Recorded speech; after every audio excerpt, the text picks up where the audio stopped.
L'inflation maintenant, elle a légèrement reculé en août, 5,8% sur un an contre 6,1% au mois de juillet. Quand on regarde dans le détail, il y a des petites surprises. Alors un ralentissement déjà qui s'explique en partie par la baisse du pétrole, mais dans d'autres secteurs, le compteur s'affole, à commencer par celui de l'alimentation, plus 18% pour les pâtes, plus 17% pour les céréales.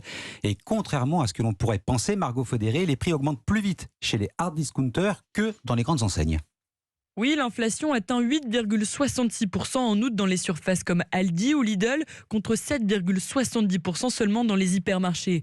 Dans les catalogues de produits, cette hausse des prix est bien visible. Il faut parfois rajouter plusieurs dizaines de centimes sur certains articles. Une envolée des prix qui peut paraître étonnante. Ces enseignes sont censées proposer des produits à des prix ultra compétitifs, mais elles ont aussi moins de marge de manœuvre que les grandes surfaces pour faire face à la hausse des coûts, comme l'explique Thomas Graffanino, expert de la grande distribution chez SIA Partners. Ce que vous avez chez les discounters, en fait, c'est un ensemble de coûts qui vont être au minimum. Ce qui fait que quand vous avez une inflation sur un produit, la capacité de ce discounter à l'absorber dans ses coûts, à ne pas le répercuter au consommateur, elle est amoindrie. Même chose du côté des marques distributeurs où les prix ont augmenté de 10,67%. Comme il y a un intermédiaire entre le producteur et cette marque distributeur, qui est l'industriel qui va produire les produits, on va forcément avoir une négociation qui va être moins facile entre la marque distributeur et le producteur, et donc du coup une capacité à absorber l'inflation qui est un petit peu moindre. Enfin, c'est sur les premiers prix que la hausse est la plus importante, plus 13% au mois d'août. Margot Faudéré du service économie d'Europe 1.